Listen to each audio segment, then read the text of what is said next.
Video like जरूर कर लीजिए और ऐसे वीडियो लगातार फ्री में पाने के लिए चैनल को तुरंत सब्सक्राइब कर लीजिए और बेल आइकन को जरूर टैप कर लीजिए ताकि आगे भी सारे वीडियो आपको मिलते रहे। यूट्यूब में फॉलो करते हैं तो प्लीज ये वाला फ्री टेलीग्राम चैनल जरूर ज्वाइन कर लीजिएगा। सारे नोटिफिकेशन सारे अपडेट यहीं पे आते हैं, ध्यान रखिए।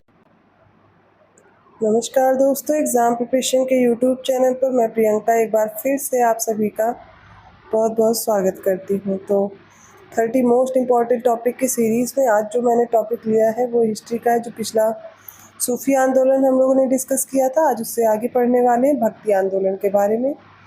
और यहाँ पर आप देखेंगे भक्ति आंदोलन से संबंधित जितने भी व्यक्तित्व हैं, इनसे हर बार किसी न किसी एग्ज़ाम में आपको प्रश्न देखने को ही मिलता है। तो पूरा वीडियो ध्यान से देखिए, काफ़ी महत्वपूर्ण है आज की ये क्लास आपके लिए। इसकी आप पीडीएफ प्राप्त करना चाहते हैं, अदर कोई कोर्स भी ज्वाइन करना चाहते हैं तो आप डिस्क्रिप्शन बॉक्स में दिए गए नंबर्स पे कांटेक्ट करके जानकारी ले सकते हैं। या फिर अभी जो समय बचा है यूपी पीसीएस प्रीलिम्स और आरओ री एग्ज़ाम के लिए, जो लगभग 30 से 40 दिन का समय है, इसमें अभी आप और बेहतर ढंग से अपने कंटेंट के साथ प्रैक्टिस कर सकते हैं। स्टडी फॉर सिविल सर्विसेज का क्रैश कोर्स लॉन्च हो चुका है। मात्र 799 में आपकी कंप्लीट प्रिपरेशन हो जाएगी, जिसमें आपको मॉक टेस्ट मिलेंगे, वीडियो रिकॉर्डेड क्लासेस हैं। क्लासेस से आप पहले सब्जेक्ट को समझेंगे, इधर उधर की बातों से बेहतर है आप पहले तो कंटेंट को समझिए कि आपको पढ़ना क्या है, ट्रेंड क्या है, पैटर्न क्या है, कितना पढ़ना है और कितना छोड़ना है। तो उसके अलावा आपको कोई भी बुक उठाने की ज़रूरत नहीं पड़ेगी, सिर्फ उतना ही कंटेंट है वो सफिशिएंट रहने वाला है। और उसके साथ साथ आपको डेली मॉक टेस्ट सॉल्व करने हैं, जिससे आप खुद को देख पाएंगे कौन से सब्जेक्ट आपके प्रिपेयर हैं, कौन से अभी भी नहीं प्रिपेयर हुए हैं। तो इन सारी जानकारी के साथ साथ आप अगर कोई और भी इंफॉर्मेशन लेना चाहते हैं या फिर आपको लगता है केवल पेड क्विज चाहिए आपको, या अदर कोई कोर्स ज्वाइन करना चाहते हैं, इसके अलावा भी इलाहाबाद हाई कोर्ट से रिलेटेड या अदर स्टेट पीसीएस, वो भी आप ज्वाइन कर सकते हैं। इसके लिए आपको स्टडी फॉर सिविल सर्विसेज का ऐप डाउनलोड करना होगा। ज्ञान से कूपन कोड है, आप अप्लाई करेंगे, अभी डिस्काउंट चल रहा है, 20% का आपको तुरंत डिस्काउंट भी मिल जाएगा। तो चलिए बिना देर की आज की क्लास स्टार्ट करते हैं। तो देखिए भक्ति आंदोलन क्या है। तो हिंदू धर्म में मोक्ष प्राप्ति के 3 साधन बताए गए हैं। पहला है ज्ञान, दूसरा है कर्म, तीसरा है भक्ति। तो 14वीं शताब्दी में भक्ति के द्वारा मोक्ष प्राप्त करने के लिए जो आंदोलन चलाया गया, इसी को क्या कहते हैं, भक्ति आंदोलन कहा जाता है। भक्ति का सर्वप्रथम जो उल्लेख है वो श्वेतांबर उपनिषद में मिलता है। दक्षिण भारत में भक्ति आंदोलन की शुरुआत रामानुज ने की थी, ये याद रखिएगा। उत्तर भारत में भक्ति आंदोलन के प्रसार का श्रेय किसको जाता है, रामानंद को। तो हालांकि भक्ति के सर्वप्रथम बीज दक्षिण में 7वीं शताब्दी में अलवारों और नैनारों के आंदोलनों में, जो इनके आंदोलन हुए थे, उसी में निहित था। लेकिन अगर बात की जाए भक्ति आंदोलन की शुरुआत किसने की दक्षिण भारत में, तो रामानुज का नाम याद रखेंगे, और उत्तर भारत में आपको याद रखना है रामानंद। ठीक है, तो दक्षिण भारत रामानुज और उत्तर भारत में रामानंद। पूर्व मध्य काल में भक्ति भावना का प्रचार सर्वप्रथम दक्षिण भारत में हुआ। दक्षिण भारत में भक्ति आंदोलन का जो प्रारंभ है वो तमिल ग्रंथ है तिरुमुरई तथा प्रबंधम में मिलता है। अब हम लोग बात करेंगे भक्ति आंदोलन से संबंधित व्यक्तित्व, और इनसे कई बार प्रश्न बनते हैं। जैसे कि सबसे पहले व्यक्ति हैं शंकराचार्य। इनका समय दिया गया है, ठीक है। इनकी जन्म हुई थी, इनका जो जन्म हुआ वो 788 ईस्वी में तलाडी केरल में हुआ था, और इनकी मृत्यु हुई थी 820 ईस्वी में बद्रीनाथ में। इनके पिता का नाम शिवगुरु, माता का नाम था आर्यम्बा या फिर आर्यामा। इनके प्रथम गुरु थे गोविंद योगी, और उपाधि इन्होंने ली थी परमहंस की। इनके जो जीवनीकार हैं वो है आनंदगिरी, और दार्शनिक मत अगर बोला जाए तो शंकराचार्य ज्ञान मार्गी शाखा के थे। दर्शन कई बार पूछा जाता है, उनका दर्शन कौन सा था, अद्वैतवाद के नाम से प्रसिद्ध है। शंकराचार्य द्वारा स्थापित 4 मठ भी आपको पता होने चाहिए, जैसे कि इन्होंने स्थापित किया उत्तर में बद्रीनाथ, दक्षिण में श्रृंगेरी, पूर्व में पुरी और पश्चिम में द्वारका। तो इनके द्वारा स्थापित 4 मठ है। कौन से, उत्तर में बद्रीनाथ है, दक्षिण में श्रृंगेरी है, पूर्व में पुरी है और पश्चिम में द्वारका है। इसमें बद्रीनाथ को वर्तमान में ज्योतिष पीठ यानी विष्णु से, श्रृंगेरी को श्रृंगेरी पीठ शिव से, और द्वारिका को शारदा पीठ कृष्ण, और पुरी को गोवर्धन पीठ अर्थात बलभद्र और सुभद्रा के नाम से जाना जाता है। अगले जो व्यक्ति जिनके बारे में हमें पढ़ना है वो है रामानुजाचार्य। तो इनका जन्म कब हुआ, तो इनका जन्म हुआ 1017 ईस्वी में कांचीपुरम बुदूर में। इनकी मृत्यु हुई 1137 ईस्वी में श्रीरंग तमिलनाडु में। इनके माता पिता कांतिमती और केशव थे। गुरु का नाम था यादव प्रकाश। इनका जो दार्शनिक मत है ये बहुत इंपॉर्टेंट है, विशिष्टाद्वैतवाद से ये संबंधित थे रामानुजाचार्य। इनकी पुस्तकें देखेंगे तो इन्होंने ब्रह्म सूत्र पर भाष्य लिखा, जिसे श्री भाष्य कहा जाता है। साथ ही वेदांत सार, वेदांत द्वीप और वेदांत संग्रह की रचना की। रामानुज जो थे ये सगुण ईश्वर के उपासक थे। नेक्स्ट है निम्बकाचार्य। ये 12वीं शताब्दी के थे। तो इनका जन्म कब हुआ? 1165 ईस्वी में बेलारी निम्बापुर तमिलनाडु में। इनका दार्शनिक मत था द्वैताद्वैतवाद। उपाधि इनकी थी सुदर्शन चक्र का अवतार और अन्य नाम था इनका भास्कर। संप्रदाय था, इन्होंने सनक संप्रदाय की स्थापना की।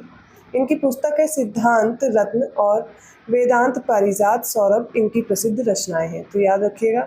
शंकराचार्य, आपने इनके बारे में पढ़ा। इनका जो दार्शनिक मत है वो अद्वैतवाद है, ठीक है। रामानुजाचार्य का विशिष्टाद्वैतवाद है। निम्बकाचार्य का अभी आपने पढ़ा द्वैताद्वैतवाद। नेक्स्ट है माधवाचार्य, ठीक है। इनका जन्म हुआ 1199 ईस्वी उडुपी कर्नाटक में। मृत्यु हुई 1278 ईस्वी में। इनकी उपाधि आनंद तीर्थ और पूर्ण प्रज्ञ। इनका दार्शनिक मत है द्वैतवाद या स्पष्ट द्वैतवाद और ये ब्रह्म संप्रदाय के संस्थापक थे। नेक्स्ट है रामानंद। इनका जन्म हुआ 1299 ईस्वी इलाहाबाद प्रयाग में। तो मृत्यु कब हुई? 1411 ईस्वी में। इनके गुरु थे राघवानंद। इनका जो संप्रदाय है वो रामावत संप्रदाय है, वह श्री संप्रदाय है। कबीरदास के बारे में कौन नहीं जानता। इनका जन्म 1440 ईस्वी में काशी वाराणसी में हुआ। इनकी मृत्यु हुई 1518 ईस्वी मगहर में। इनके गुरु थे रामानंद और प्रमुख शिष्य थे दादू और मलूक दास।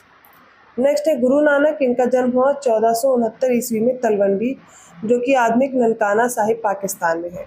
इनकी मृत्यु हुई 1538 ईस्वी करतारपुर में। माता और पिता, तो माता का नाम था तृप्ता देवी और पिता का नाम था कालू। इनका जो दार्शनिक मत है वो एकेश्वरवाद है। गुरु नानक ने सिख धर्म की स्थापना की और ये इनका जो समय था, मतलब जिस समय सिख धर्म की स्थापना की उस समय शासन काल था सिकंदर लोदी का। नेक्स्ट है सूरदास। देखिए इनका सभी का जो जन्म है, इनके जन्म के अकॉर्डिंग क्रोनोलॉजिकल ऑर्डर में लगाने के लिए आ जाता है। तो गुरु नानक है, सूरदास है, कबीरदास है, रामानंद है, इन सभी को याद रखिएगा। तो सूरदास का जन्म होता 1478 ईस्वी में रूनकता में। इनके गुरु थे वल्लभाचार्य। इनकी प्रमुख रचनाएं सूर सागर, सूर सारावली और साहित्य लहरी। नेक्स्ट व्यक्ति है वल्लभाचार्य। इनका जन्म हुआ 1479 में वाराणसी में। उनकी मृत्यु भी वाराणसी में ही हुई 1531 में। इनके पिता का नाम था लक्ष्मण भट्ट। इनकी जो उपाधि थी जगत गुरु, महाप्रभु और श्रीमदाचार्य थी। इनका जो दार्शनिक मत है वो शुद्ध अद्वैतवाद है। इनका जो संप्रदाय है वो रुद्र संप्रदाय है और वल्लभाचार्य अग्नि के अवतार माने जाते हैं। अगले व्यक्ति हैं चैतन्य। इनका जन्म हुआ 1486 ईस्वी नदिया बंगाल में। इनकी मृत्यु हुई थी 1533 ईस्वी पुरी में। मूल नाम जो चैतन्य का था वो विश्वम्भर था। बचपन का नाम था मीमाई। इनकी जो उपाधि थी वो थी गौरंग महाप्रभु और विद्यासागर। इनकी माता का नाम था सची देवी, पिता का नाम था जगन्नाथ मिश्र। गुरु थे केशव भारती और इनका जो दार्शनिक मत है वो अचिंत भेदाभेद है। नेक्स्ट है मीराबाई। ये भी इंपॉर्टेंट है, कई बार एग्जाम में पूछा जा चुका है इनसे रिलेटेड फैक्ट। तो इनका जो जन्म हुआ वो 1498 ईस्वी में हुआ था कुदवी मेड़ता में। इनकी जो मृत्यु हुई 1546 ईस्वी द्वारका में हुई थी। पिता का नाम था रतन सिंह राठौर, पति थे भोजराज और इनके गुरु थे रैदास। नेक्स्ट है तुलसीदास। तो तुलसीदास का जन्म हुआ 1532 ईस्वी राजापुर बांदा जिला यूपी में। देखिए कभी कभी यूपी स्पेशल का प्रश्न भी इससे बन के आ जाता है। तो यूपी के जो भी व्यक्तित्व है भक्ति आंदोलन से जुड़े, उनकी डेट याद रखिए और उनका लोकेशन याद रखिए, जन्म स्थान क्या था। तो राजापुर बांदा जिला यूपी। आप देखते हैं क्या करते हैं कि ऐसे फैक्ट जो होते हैं वो कथन और पूछ लिए जाते हैं, 2 कथन देकर के इनमें से कौन से कथन सही है, तब भी ये चीज़ें पूछी जाती है, तो याद रखना है। आ चुका है, इसलिए आप देखेंगे पिछले प्रश्नों में ऐसा कथन बना हुआ है। पिता थे आत्माराम दुबे, माता का नाम था हुलसी, पत्नी का नाम रत्नावली, गुरु का नाम था नरहरि दास और तुलसीदास ने अकबर के समय में 1575 ईस्वी में रामचरितमानस की रचना अवधी भाषा में की थी। तुलसीदास द्वारा रचित अन्य ग्रंथ भी हैं जैसे कि रामलला नहचू, वैराग्य संदीपनी, बरवय रामायण, पार्वती मंगल, जानकी मंगल, रामाज्ञा प्रश्न, दोहावली, कवितावली, गीतावली, श्री कृष्ण गीतावली, विनय पत्रिका, ये सारी इनकी रचनाएं हैं। तुलसीदास अकबर और जहांगीर के समकालीन भी थे, ये भी याद रखना है। अब अगले जो व्यक्ति हैं वो है दादू दयाल। तो इनका जन्म हुआ 1544 ईस्वी में नारायण गांव अहमदाबाद में। इनका मूल नाम था महाबली। इनके गुरु का नाम था कमाल, जो कि कबीरदास के पुत्र थे। स्थापित संप्रदाय की बात की जाए तो ब्रह्म संप्रदाय या परब्रह्म संप्रदाय था। दादू दयाल भक्ति मार्गी कवि और कर्नाटक संगीत के महान संगीतज्ञ भी थे। नेक्स्ट है घासीदास। तो गुरु घासीदास का जन्म हुआ 1756 ईस्वी, गिरौदपुर जिला रायपुर छत्तीसगढ़ है। इनके माता का नाम था अमरोतीन बाई और पिता का नाम था महंगूदास। भक्ति आंदोलन से ही जुड़े कुछ और फैक्ट हैं जो कि आपके प्रश्न बन सकते हैं इनसे, उनको भी देख लीजिए। वल्लभाचार्य सोमयाजी कुल के तेलुगु ब्राह्मण भी श्री लक्ष्मण भट्ट के पुत्र थे और इन्हें अग्नि का अवतार माना जाता है। वल्लभाचार्य द्वारा रचित महत्वपूर्ण ग्रंथ याद कर लीजिए। ब्रह्मसूत्र का अणुभाष्य और वृहद भाष्य, भागवत की सुबोधिनी है, टीका, भागवत तत्वदीप निबंध, पूर्व मीमांसा भाष्य, गायत्री भाष्य, पत्रावलंबन, दशम स्कंद, अनुक्रमणिका और त्रिविध नामावली, ये सारी रचनाएं वल्लभाचार्य की। उत्तर भारत में रामानंद भक्ति आंदोलन के प्रथम प्रवर्तक थे। इन्होंने सर्वप्रथम अपने संदेश का प्रचार हिंदी भाषा में किया। और संत मलूक दास का जन्म लाला सुंदर दास खत्री के घर में 1574 ईस्वी में कड़ा, जो कि वर्तमान कौशाम्बी जिला है, वहां पर हुआ था। महाराष्ट्र में भक्ति आंदोलन को लोकप्रिय बनाने में ज्ञानेश्वर की महत्वपूर्ण भूमिका थी।